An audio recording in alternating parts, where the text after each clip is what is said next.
really sure what's happening. Okay, I think we are live.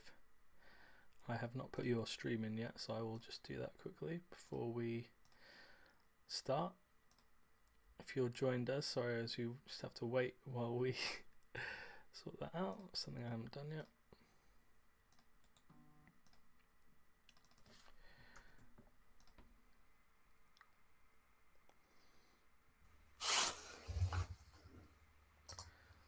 Okay, welcome to the Eat, Sleep, Chelsea Repeat podcast.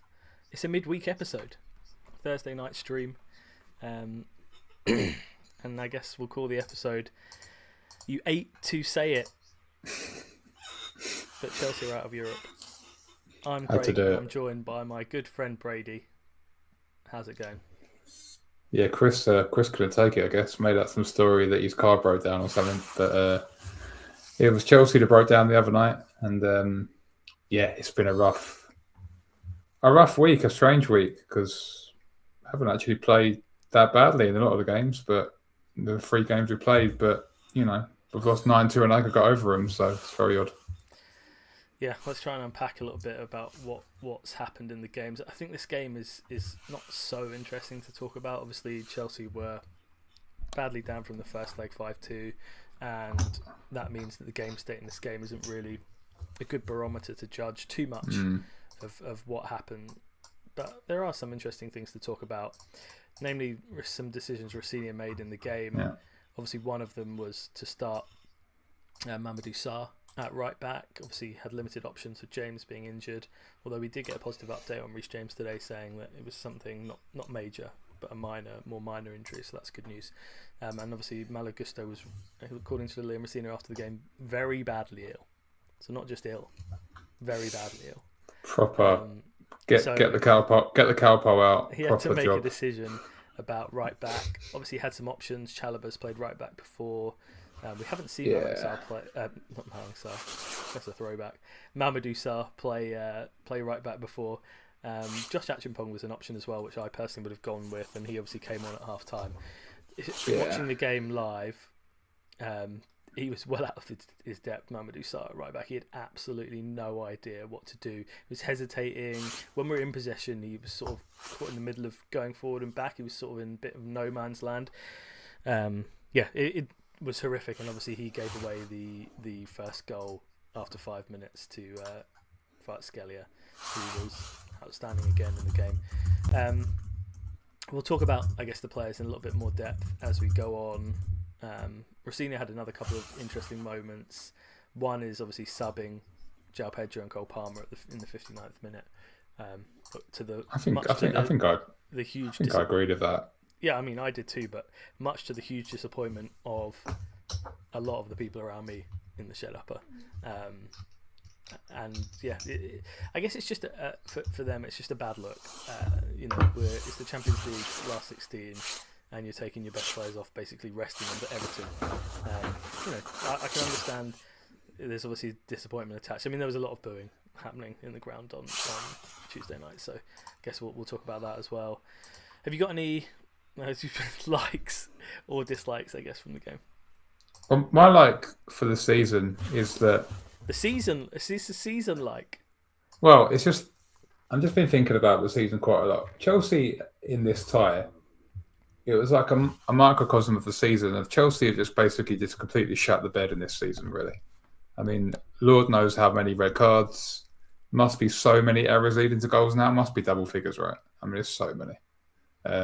Yellows for dissent, selection issues, just completely sacking the manager, sack a manager. Maresca, whatever you want to say. Maresca left, however you want to phrase, whatever way he left. He was pushed or he jumped or whatever way you put it. Get a very inexperienced manager in, which I like Rossini, but that's what he is. You get January signings usually, but injuries are creeping in now. And you got the Club World Cup tax, so it's always going to be a difficult season. We've just made. You're wondering how this is like. We've just made a very difficult season on paper. We just made even more difficult. Just talk about blocking your own shot and getting in your own way. I just think there must be a season soon where this group sort of mould together We get a couple of signings, maybe a manager sticks, and you just get a bit of normalcy or just a bit of rhythm in the club. Do you know what I mean? And I think when that happens, we will be a real force. Because you see that of Arsenal now. All Arsenal have now really is rhythm, you know. Been together a long time, the core of the group's there, they have bits and bobs, but the players they've added have not been that good. Like Eze and Gokura has not been great, right? Like just when the core's there, and the rhythm, you can get it. So I think there will be a time where this club clicks, and hopefully it's soon. I just think you can't keep being as, you know, self-destruct button as we can this year, right? Like just it's ridiculous. So your like is that it can't be as bad next year in terms of mistakes. I don't know. Yeah, like as in, I don't think they can. The amount of red cards is unprecedented, right? That's never going to happen again, right? And like, you know, the goalkeeper, like he just puts Jorgensen. I'll talk about Rossini later, but he puts Jorgensen in. And he immediately makes an error to give them a goal, and so many things leading to things. Do you see what I mean? Yeah. So just like, just can't keep happening for me. It just won't. Yeah, I mean, to talk about the game itself, I think obviously the scoreline is incredibly flattering to PSG. I think PSG deserve to win the game. There was a piece that came out actually, which I will share here, from Kim McCauley, who does some posts for the Transfer Flow, and she was talking about XG, and you know, there isn't. She did say, obviously, there isn't a single person who watched all 180 minutes of the tie who would tell you that it was a dead even contest. I totally agree with that. I think Chelsea were not as good as PSG in this game over the two legs for sure, and we can say that with you know, some comfortability. And XG is obviously, you know, not perfect, but it is a very good barometer of you know, chances in the game. And the point of the post is that, you know, 3 of the 8 goals are a direct result basically of like defensive or goalkeeper errors. So when that happens, you obviously will get low XG success, but it's not necessarily the you know, just elite finishing from opponents. It's to do with, you know, mistakes being made on our end as well. So we have to take some responsibility for that. I mean, if you go on, continue. Yeah. I was just, if you look back through the goals, like I think, you know, the Barcola goal, the first one in the first leg, I think Sanchez can get that where it goes near post, right? I think the Dembele one can definitely be saved. The Vitinha one is the one we give them. Kvaratskhelia first goal is amazing, and the 5th one's a joke, right? Like, and then the second leg, so we've given them 3 goals there, 2.5 goals, and then in the second leg, the Barcola one's a great finish, and I think, you know, it's a bit of a mistake in midfield, but an unbelievable finish. But then the third one's just a bit of a dead rubber goal. The tie's over. But we've given them like arguably 4 goals that we could easily have not conceded, and we're just giving that to like a world-class team. You just can't do that. Yeah. So, and you know, the 2 XG's worth of shots that PSG had, the post-shot XG that for those goals was 7. So a lot of it was elite finishing as well. And you know, PSG were leading in the game for 170 out of 180 minutes of the match. So the game state makes a difference as well, right? Chelsea having to push forward, especially in the second leg, does create better opportunities and more opportunity for defensive errors as the game goes on. And we'll talk about, obviously we've talked about last time really, the managing the game a bit better in the last 15 minutes of the away leg, and realising that 2-2 was you know, a pretty decent result. And certainly I think if we come back to Stamford Bridge with 2-2, we'd have been, you know, pretty confident that we could have got a result. Just want to quickly talk about the atmosphere in the ground as well. The first 5 minutes before Kvaratskhelia scored was absolutely unbelievable. It's so amazing how the stadium just comes to life for these night games. And obviously the atmosphere in the stadium completely died you know, very quickly. PSG I think scored 2 goals in 15 minutes, so the Barcola goal really sort of took the wind completely out of the stadium. But the you know, the nights that we have like this, Stamford Bridge can be so hard to play in, and you know, PSG made it look easy, and obviously that's partly to do with the way the scoreline was and how we had to play. But certainly looking forward to having some more big nights next season if we can wrap up Champions League qualification now for the rest of the season. Okay, let's Do you have any more likes or dislikes from the game quickly before we move on? There's lots of dislikes, but I'll feed it into freezers and somebody I want to talk about in the freezer. Okay. Yeah, let's talk about the players in temps. This is where we go through our freezers, the players that are stuck in the Antarctic in the freezer, the back corner of the freezer, some of these guys, and we'll start there.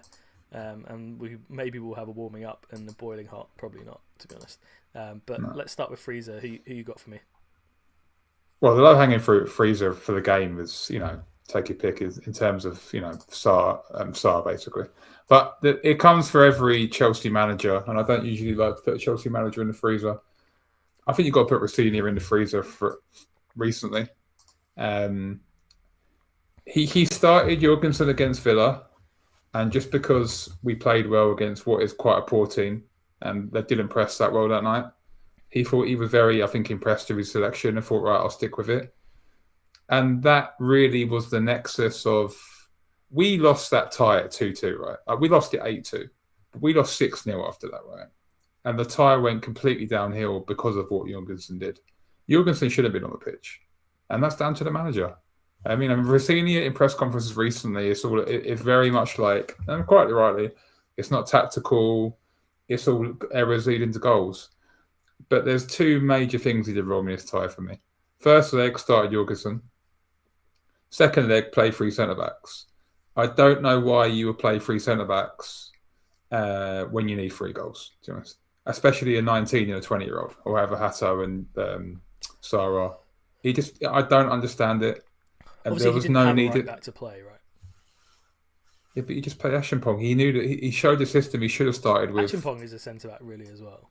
But yeah, he's played at right back quite a lot, right? He literally had the model to play. I actually thought Caicedo from Wrexham. I thought Caicedo at right back might have been an option on Tuesday. Yeah, I mean that's what about that pre-match, but... and that'll be the stick to beat Senior with, because that's what Maresca would have done, right? Like that is obviously what Maresca would have done, and he would have probably started Lavia in there as well. Santos. Well, yeah, I mean obviously Lavia's not really fit at the moment, but yeah, and I know it's a bit of a rudimentary take, and I know we've spoken about it in the chat, and it means that we'd have to invert a player, but I'm really disliking the way he's gone away from 2 wingers, especially with our squad profile. I'm a big believer in I know they've been unfit recently, but they're all fit now. Gittins is fit, Esteval's fit, Garnacho's fit, and Neto's fit. You can't play 1 winger. You just can't have 4 wingers and play 1. You can't. Yeah. So, especially with the caliber of winger we have, we've spent 90 million on Garnacho and Gittins. Esteval's a generational talent, and Neto is one of the main players in the team, right? You have to put Palmer back in the 10. And to be honest, he's just gone away from that. He's gone too solid. Well, not solid, but just, it's very odd. And then, like I said before, I knew this would happen. He iced Santos for no reason, gave him no minutes for about 3 weeks. And then he's got to chuck him in against PSG. And no wonder he looked raw. You see what I mean? I mean, he had a really bad game, Santos. Same with Sarr. He gave Sarr no minutes after Wrexham, right? And you just chucking players in off the cold against an elite team. I mean, Lavia's looked absolutely dreadful as well, so I don't know if you could have played him, to be honest. I'm not sure he could. No, not Lavia. Yeah, but generally, I don't. I'm just getting towards the evidence. I don't want to see Enzo Fernandez playing left 10 and Palmer right wing and whatever. You need 2 wingers. Palmer's got to go back to the 10. It's as simple as that. I would actually, I mean, I think Rossini's just got to be more flexible in his selection and actually look at the squad that he has and use it, because he's too centred on this system that isn't really working, and we're so leaky defensively anyway. Where are we in the X conceded table in the league? So we are. Let's have a quick look here and understat. 1, 2, 3. We're 12th in the league for goals conceded. We're not in terms of XC. We're conceding. We should have conceded more goals this year. Yeah. So it's already poor. So it's not like we've been solid. So I think Rossini has conceded the same amount of goals as Palace and Sunderland. And we should have conceded more, by the way. We've actually been lucky to concede that many. We should have conceded more. Yeah. So, we've conceded 35 goals and we should have conceded 44. The team is not solid anyway. So playing double, triple pivots. Did go through a period of being solid. sort of November. Yeah, under Maresca. Yeah. And that was when was that? That was around November. We had a 3-0. I mean, he got a clean sheet against Brentford. That clean sheet against Brentford. I mean, they could have had 3 that game under Rossini, right? Yeah. Villa could have had a few. Wrexham could have had a few. We look so open anyway. So, anyway. My freezer is Cucurella. I want to talk about Cucurella. He's been massively off form. Interesting. Is he an underrated, under the radar, off form player at the moment? If we look at his football ratings, and obviously it's not the be all and end all, but Newcastle he was decent. But apart from that, PSG, both games I thought he was terrible. Wrexham, Aston Villa, he was really poor, even though we won. Leeds, he was poor. He only played 45 minutes in that game. Obviously, he's coming back from injury. I don't know whether he is still injured or not, or if he's come back early because they don't trust Hato. But since he's come back from this hamstring injury, he's been absolutely shocking, and he's not been on it at all. And obviously, look, these 2 PSG games are really, really tough games because you've got to get up and down. We're playing man-to-man press. He's played 90, 90, 71.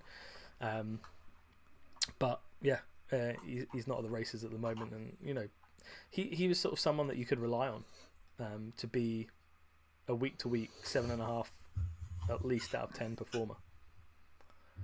Yeah, I mean, and the issue with Mark is he's asked at the moment to play like a left winger at the moment. I'm not saying that's why his form's bad, but this is why I'm getting to the wingers. Like him, and he gets so advanced. He's getting into like the Gittins heat map.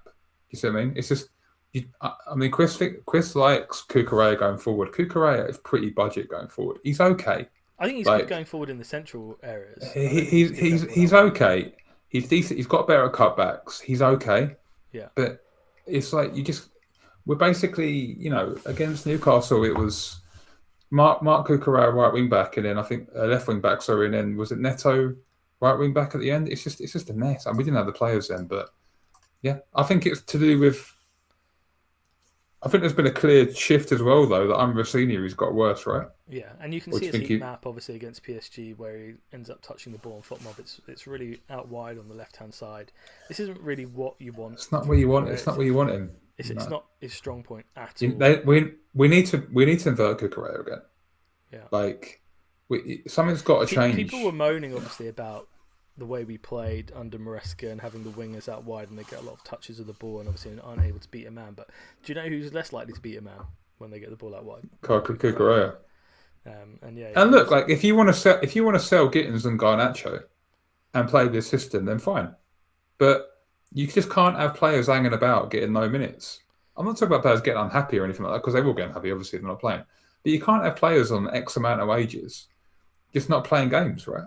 Like, just we have to have. And Quender's coming in, and it doesn't sound like we're going to sell Neto.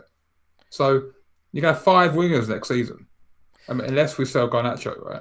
Yeah. So, it's very unlikely we sell Gittins now, because maybe we loan him, but very unlikely we sell Gittins, because now who's going to buy him? He's been injured, right? Like, the only one who's likely to go is Garnacho, because he's actually shown a little bit of something, and he's good price, but. 5 wingers, and you're going to play Enzo Fernandez like inverted left 10 or whatever it is. You can't do that. Problem actually like that a lot less than I'm not so fussed. I'm more fussed about getting someone in Cucurella's spot that can actually impact the game in an attacking sense. I don't mind because Esteval has had his season, right? He's had his bedding season. I don't think he'll need many more. He is elite, Esteval. I know he's been injured recently, but he's had his sort of right, welcome to Chelsea. Got the family over, got 8 goals, got some good goals. He'll be ready to go. Yeah. So I think you've got to prioritise the wingers for me. And yeah, it's something you'll have to work out with Rossini, I think. Yeah. So obviously a lot of players could be in the freezer. You can see a lot of oranges here on FotMob. There's no warming up or boiling hot. For me, I don't know if you had anyone that was sort of looking. I think there were many players in the game who tried. But I don't think anyone was particularly good. I'll quickly talk about Hato being just in general playing, appearing to me to be a little bit more growing in confidence to start with. Definitely. Confidence. Definitely. He's carrying the ball a bit more. But when he plays, he's playing okay. He was obviously really good against Villa. And yeah, in general, just he's a really young player. He's just turned 20. I think when I first saw him for the first sort of 5 appearances, I was a bit shaky on whether what his ceiling was, but I'm a bit more optimistic about him now. Now he's settled in a little bit to play, and yeah, he's actually got a bit more pace than I thought he had as well. I think he was a bit slow the first few months, but actually he's got a bit of pace as well, and he's comfortable on the ball. You can see the player a bit more now than you could before with Hato, which is nice. I just wanted to talk about sort of the overall state of Chelsea. There's been a lot of doom and gloom this week. Here comes a positive spin. Here we go. Yeah, well, we've had obviously the group entitled "Not a Project CFC," so you can tell they're very open-minded by that. Was that one of the new ones? Yeah. By that title, and they had the meeting with Daniel Finkelstein, who's one of the directors at Chelsea, who, from what I've heard, is incredibly sort of intelligent and nice guy. And their takeaway, obviously, from that was one of the things that Finkelstein said was that it's fucking obvious that we're building one of the best teams in the world. And obviously they didn't take to that, and obviously that is a matter of opinion. Not everyone would agree with that. No, yeah. What do you think about the club meeting? They've done a lot of meetings, these directors, with sort of social media guys, with these sort of groups. So what do you think of that sort of thing? I always try to lean Tony on this kind of thing because I think he's one of the most measured Chelsea in the nose on the Athletic podcast straight out of Cobham. He said that basically they're still pleading for patience, and he said that's very, very thin, even with the journalists. Basically, like it's for a long time now. They've been in. Was it been 8 windows? 8, maybe 7, 8 windows. I mean, not the sporting directors, but yeah, the okay, Craig, but they also chose not to get a sporting director straight away. But okay, yeah, fine. Well, they had 3 weeks till the start of the season. Yeah. But we can. I think Chelsea fans have been incredibly patient. To be honest, I think this rhetoric that Chelsea fans have been very I don't get the think small any rhetoric about the fans being impatient for success. Not that I think Chelsea fans have been very patient. We got a former Spurs manager. Potter was a complete disaster. Tuchel broke a lot of hearts people when he left. I mean, it was that a long time ago when he left. Yeah. Maresca was building something, and then it went awry. Whatever happened, I'm sure that'll come out a bit more about what happened, especially if he gets a City job. And now you've got Rossignol, who is, I like him, but he does say some pretty bizarre stuff in pressers, and he is extremely green, by green I mean raw. And I think it's silly, ironic that they're singing Roman Abramovich when it's clear that the Abramovich era was a bit tainted, let's say, by some of the stuff. Like that, yeah. Yeah, I know you feel like that. I always knew he was a bit of a rogue, and obviously we don't know the details, but it was always a bit of a rough time. I think there's a difference between being rogue, and I think we all, maybe there's some undercurrents of that, but there's a difference between that and then it coming out that he has been cheating. Like that's bad, I think. And look, Chelsea obviously got away with a really favourable outcome, I think, with that. To get no sporting sanctions for something when transfers that were involved in that, like the Hazard deal. I mean, we sold Hazard for 135 million, or whatever, to Real Madrid. So I mean, signing him is a massive coup. Not to mention that he was obviously one of the best players in the Premier League for so long. For them to say that didn't have any sporting impact, or to not receive a sporting sanction for that is great for the club. I mean, it's fantastic, but I'm very surprised. I would say this though. I think football, maybe not nowadays, but as 10, 20 years ago, was always going to be a very dirty game. Right, with lots of tapping up. There's been a big spotlight put on Abramovich and Man City, as well, Chelsea and Man City. I think it's like if you went into a restaurant and you really went to the back of the fridge, like there'd be some stuff, right? Does that make sense? Like Arsenal fans, they kind of preach that they're like squeaky clean. Usmanov was going to go there with them, and he was indicted for war crimes, wasn't he? I think football is a bit of a dirty game, and these owners are different. Like they're way different. They're more of a corporation, which means everything's above the level. They put their tax returns back on time. We all want that, but there's another thing to think. They self-reported this. Yeah, no. And by the way, a lot of the off-the-pitch stuff. Let's talk about the main things that Buko have done really well. I think the multi-club model is clearly what you need to do. It's not people don't like it, but it is really good. Like basically every big team in the world does it, and Chelsea have done that, so that's good for Chelsea. Not so good for Strasbourg, obviously, but it's good for us. They've cut the wage bill by like 30-40%, which is really amazing. They're starting to work a little bit on the stadium, but obviously that hasn't really been anything. The front of the shirt has been a disaster, obviously, but for whatever reason, they're not doing that. But I do think that the rhetoric that comes out, I know that Finkelstein's also said that like the relationship between the manager and the team is not there or something. Basically, it doesn't matter what manager you have. You can't. And one, that isn't true, and two. So I think the point Finkelstein was making was the study that came out. Sort of, it's a little bit dated now, but that managers basically the squad is managed by the ability and wage that you have. And it's very Moneyball. Like it's very Moneyball to say that. It's like negligible. It's like when we're in that room. You've seen that film Moneyball, right? Obviously, yeah. And like that's in where Brad Pitt's like, I can't remember the guy, Sean Penn's name, but he's like, he's telling them, these old school people, we're going to do it this way now. I mean, but most Chelsea fans are somewhere in the middle. I think let's say that we had Burnley at home on Saturday, and you were the manager. They got rid of Rossini on Monday. And you took over. Yeah, but do you think Chelsea? Do you think Chelsea would be what odds change would you think that we would have with you? We would obviously go out, obviously, obviously by quite a lot, I think. Sure, right? But we'd still be favourites for the match. I mean, obviously, we're going to be favourites, but I think that is that obviously, and this would be the argument. But also, football is incredibly fine margins. Like, like. He's saying that like Chelsea would only be 10% worse if the manager was shit, basically. Well, 10% is basically going to get you in this league bottom of the league, right? You've seen how crunched up the teams are. You keep saying that the league is incredibly competitive, and I think makes it. Anyone disagrees with that? No, I agree, but like I think you see that who's the best manager in the league at the moment? It's Arteta, right? Because he's been there and he's the most settled. Well, Pep is the best manager. Obviously, Pep is the GOAT. Like, Pep's the GOAT. But Pep's obviously this season a bit ratty. Maybe not on the way out, but like maybe on a downslope of his career a little bit. Like, where would he go after City? Maybe he'll go to like get the Spain job. Like, would maybe go back to Barcelona? Pep is off the track here, but yeah. Yeah, but what I'm saying is, Arteta is the best manager. And he's the most settled manager, and Arsenal the best team. I don't think that's a coincidence, is it?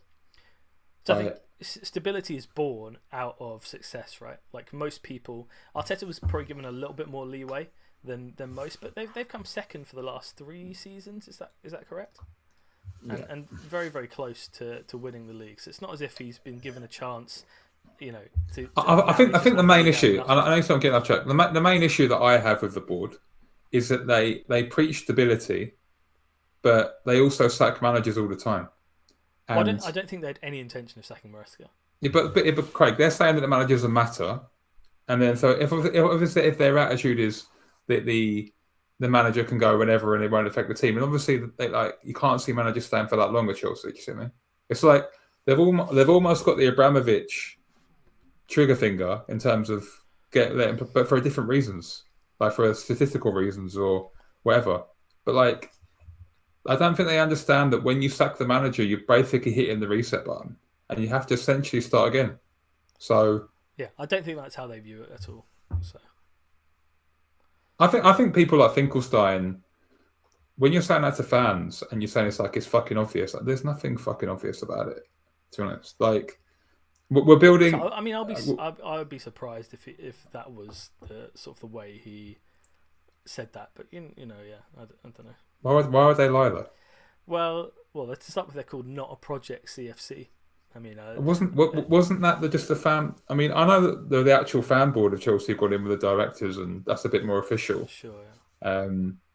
that's actually Chelsea, Chelsea I mean, fan club or obviously whatever. it's possibly true, but I'd imagine that's to do with him, being a little bit wound up in that situation, probably by they've then come I across do as think the, I they do didn't come think across as the brightest guys. I don't want to sound like a TNT, just armchair Chelsea pundit. I do think it is time to sprinkle a little bit of experience. I think if we buy a centre back, we need to buy a 25 to 26-year-old personally, for two reasons. I don't think buying another I don't think buying a 21-year-old is going to improve our defence personally in it for next season.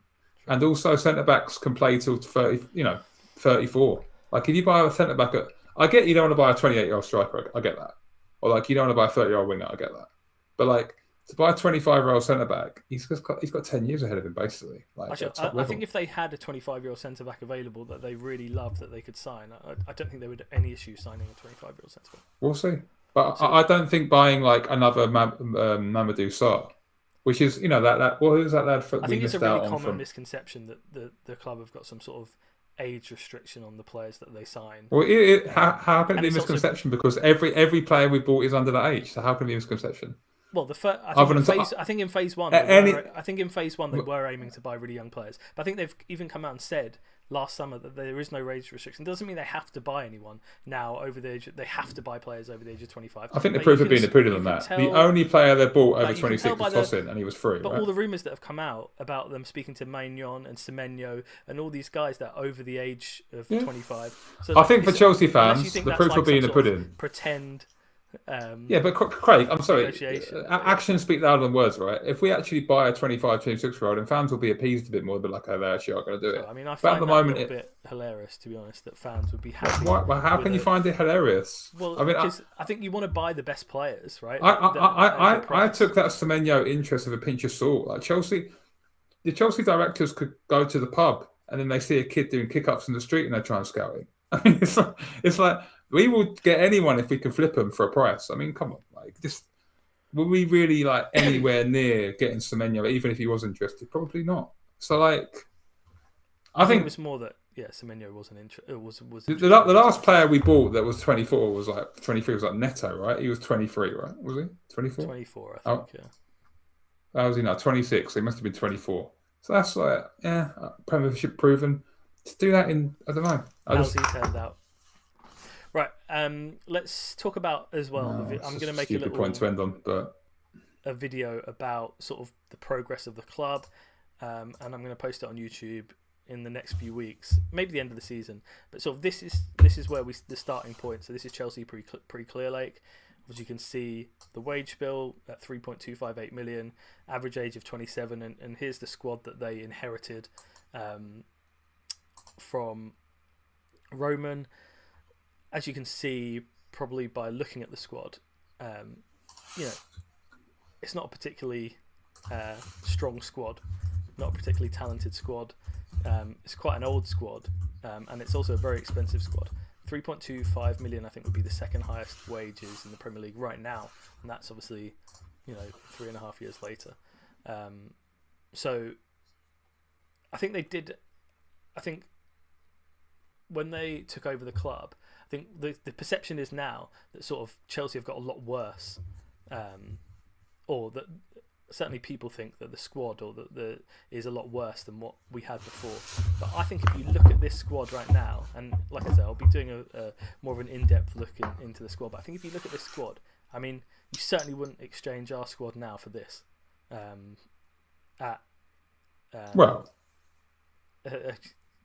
In my opinion, anyway. But I guess that is open to. Well, the thing with this squad though, you've got like. Okay, yeah, there's some fat, but you have players who are established, Kante, Silva. Obviously, Silva's 38. What I'm saying is they're established players, right? Like, yeah. I agree that the squad has been trimmed, and they've got so they've got it down 750k a week. Is that how much they've got it down? Yeah, it's about 2.7. It's actually about 2.7 ish now, 2.6, 2.7. But the okay, it's not down as much as I thought. It's not 40%. It's more like 20%. It's about 25 to 30%, and obviously you've got to include sort of the inflation aspect of it as well. Wages are always on the ascendancy, although they have stagnated a bit. But yeah, it's not an apples to apples comparison. The age of the squad is obviously drastically reduced. I think we're at 27, down to 23. 23 now. Yeah, 23. So, big difference in average age of squad. And that obviously increases the ceiling of the squad in the short term as well. Players moving, progressing and evolving into slightly better players. Whereas here, obviously, you've got established players, but if you look at the three centre-backs when we took over, Chalobah, Silva and Sarr, that is Malang Sarr, by the way. That's a very weak group. And obviously Silva being the incredible player, but at 38, there's obviously no longevity there. In fact, it's funny that probably the weakest areas of this squad now, back then, are still probably the weakest areas of our squad, even though everyone's gone. We've still sort of retained centre-back, goalkeeper and left wing. I mean, Werner and Pulisic, that's, obviously absolutely shocking. But we have improved, in lots of other areas. Certainly you'd rather have Cole Palmer than Mason Mount and Ross Barkley, and, so on and so forth. So, yeah, video will be coming out at some point and we'll sort of dive into this in depth. I think it's, a good exercise to sort of give some context and perspective to where Chelsea are and where they were when Clear Lake took over. It's incredible we won the Champions League with that team, to be honest. Yeah, I mean that just. Obviously, you did have really great Christensen in it actually. Exactly. Yeah. Obviously, they weren't available, unfortunately, due to the sanctions. Right, let's talk about Everton because we have got an absolutely colossal game on Saturday at 5:30. How are you feeling about this one? I'm feeling that we need to, quote unquote, take the handbrake off a little bit. I'm a bit scared here that he's going to see this as like a game where we need to be solid and tight and just play a sort of formation where it's too defensive. My team for this game is Sanchez, Gusto, Fofana. I mean, the biggest talking is who's going to play left centre back. I've put Sarr. I don't know. You can put anyone want Badiashile as well, but I don't know Badiashile or whatever. I don't know. I think Tosin is an option for this game. Yeah, I mean, they could all... It's Fofana plus one. Or Barry. Yes, Fofana plus one. Cuckoo left back. And I would actually... I've actually left Enzo out of this team. I don't think he will do that, but I think we have to start thinking about putting Enzo back in the 6 or the inverted 8 or whatever, because we just need to get 2 wingers into the team. So again, they won't do that anyway, but yeah. But they won't say they won't do that, but they have to do that because all the wingers are fit. And it's I don't know, that's actually what made Chelsea good last year, stretching teams and breaking down low blocks. We can't break down low blocks at the moment. So yeah, I don't know. And Palmer's form is iffy, very iffy. So just banging him out right wing every game. He's not doing enough on the ball, Palmer. He's not getting enough goals and assists. He's good off the ball, but he's off it. So he needs some help, and I'll just put him back in the 10 personally. Because if you put him back in the 10, his press will still be really good, and he's just got more help, I think. But yeah, that's what I do. They won't do that, but you're probably right. But I don't see. I think if you're going to play Gusto, you can't.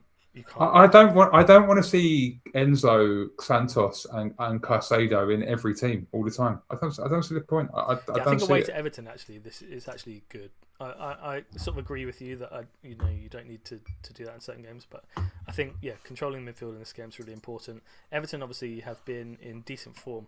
I know they just lost 2-0 to Arsenal, but they beat Newcastle and they beat Burnley. And in the table actually, if they beat us, they will go 2 points behind us. So that it's a really, really tough away game. The Hill Dickinson is tough place to go. They've not been good at home though, Everton though. No, yeah, and Manchester United obviously got a big result there. They've lost 3 out of the last 5 home games. They've only scored 18 home goals all season. Their minus goal difference. All their form's been away, so we don't. Surely not a nil. You don't need to go to Everton and be like, right, it's going to be really tough. We should be putting these teams away, really. I know it's a tough game. But we should be going there thinking we are the dominant team here. You don't have to match up Everton. Do you know what I mean? Yeah. It's like you can play a bit more aggressively formation wise. That's what I'm saying. Sure. Let's have a quick prediction before we go. I think we're going to win this game 3-0. 3-0. Wow. Yeah, I think I'm confident about this game. I don't know why. I'm actually confident about the rest of the season. I'm not sure why. I think if you think about it, like Newcastle was not great, but like our last away game in the Premier League was Villa away 4-1. People have forgotten how good we were that game. Like we can blow teams away. That's just what I'm saying. Like too much powder dry in this team. Like honestly, like I'm not. I know it's like very rudimentary, as a handbrake off.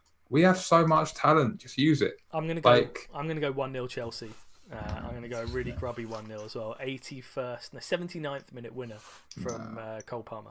To be honest, I'll go 3-1 actually because we're 0 chance to keep a clean sheet. Yeah, I think it'll actually be a really, really terrible, boring game. And I've seen Everton play some horrific games actually recently as well, where there's nothing really going on. They'll play a low block, right? So we should play 2 wingers. Yeah, I mean we did have problems breaking down low blocks. Yeah, the only way you beat a low block is by stretching the game out, and you can't do that. Anyway, we'll see how it goes. I'll make a prediction actually. A winger will come on at half time. Okay. Well, hopefully we get to see some Estevalcas. So I've been craving it. I've been missing it. All right, mate. Thanks for joining, and hopefully big win on Saturday. Yeah. Cheers. As always, we hope you're carefree wherever you may be. And for more updates on all things ESCR, you can follow us on X at Eat Sleep Chelsea and Instagram at Eat Sleep Chelsea Repeat. Give us a like, give us a subscribe, and thanks for listening.